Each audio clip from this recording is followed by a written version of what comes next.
પશુપાલકો અને ગ્રાહકો એટલા ડરેલા છે ને સરકારથી, એટલે કોઈ રજૂઆત કરી શકતું નથી. કાંઈ રજૂઆત કરે એટલે તરત ખોટા કેસમાં એને જેલમાં પૂરી દેવાના. નિયમ અનુસારની તમામ કાર્યવાહી કરવામાં આવશે. આપ અમને રજૂઆત આપી દો. આ લેખિતમાં તમને રજૂઆત આપી છે. 10 દિવસનો તમને સમય આપી છે. 10 દિવસ અંદર કાંઈ પગલાં ન લેવાના, એટલે ના છૂટકે અમારે માલ ઢોર લઈને આપવા માટે ઉપવાસ કરવાના છે. માલની બધાની જવાબદારી તમારી બનશે. નાના નાના છોકરાનું દૂધ ને નીમ ને ઘાસનો જે કાંઈ હોય ને બધી જવાબદારી તમારી સંઘની બનશે. અમે સંઘને તમારી તમામ વસ્તુઓ જે તમે અત્યારે કીધી એ તમામ વસ્તુઓ અમે એની સમક્ષ મૂકી દઈશું અને એમની જોડે બિચારા નાના માણસ બોલી એક બેચને આ દવાખાનામાં દૂધ જતું હોય, અબોલ નાના નાના છોકરા પાવામાં આવતું ત્યાં તમને કાંઈ પેટનું પાણી હલતું ને કેટલા ગજે કહેવાય.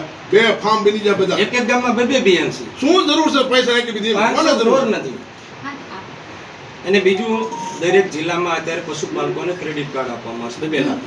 તો આપણા જિલ્લામાં પણ ક્રેડિટ કાર્ડની દરેક પશુપાલકોની વ્યવસ્થા કરવામાં આવે.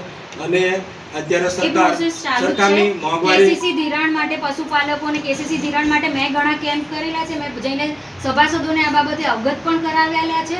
અને આપણે ડિસ્ટ્રિક્ટ બેંક મારફત એમને કેસીસી ધિરાણ આપવા માટે ઘણા બધા કેમ્પ 6 મહિનાથી હું પોતે કરાવું, પણ મળતું નથી.